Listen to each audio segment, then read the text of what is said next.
చేస్తున్నావు నాన్న? ఇంటర్నెట్లో న్యూస్ చదువుతున్నారా? ఇంటర్నెట్లోంచి అసలు న్యూస్ వీడియోస్ అవన్నీ ఎలా వస్తాయి నాన్న? మన వైఫై రూటర్ నుంచి వస్తాయి. మన వైఫై రూటర్ వరకు ఎలా వస్తాయని? వైఫై రూటర్ నుంచి వస్తాయంట.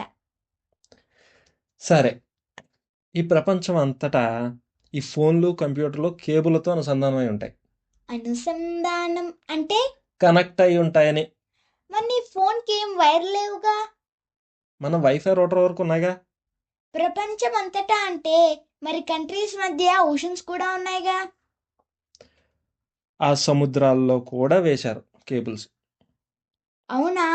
అవును. అంటే నువ్వు చదివే న్యూస్ కూడా వేరే కంప్యూటర్ నుంచి వస్తుందా? అవును.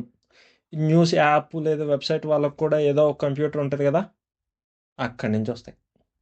మరి మనం కట్టే ఇంటర్నెట్ బిల్ డబ్బులు ఎవరు తీసుకుంటారు? ఈ సముద్రాల మధ్య భూమి కింద కేబుల్స్ వేసే పెద్ద కంపెనీలు ఉంటాయి. అక్కడి నుంచి మన ఇంటి వరకు కనెక్ట్ చేసే కంపెనీలు ఉంటాయి. ఆ వైర్లు వేయడానికి, అవి పాడైతే రిపేరు లేదా రీప్లేస్ చేయడానికి వాళ్ళకి డబ్బులు ఖర్చు అవుతాయి. వాళ్ళ లాభంతో కలిపి మన దగ్గర ఛార్జ్ చేస్తారు. ఆ వైర్లు ఎలా పాడవుతాయి? ఎందుకు పాడవు?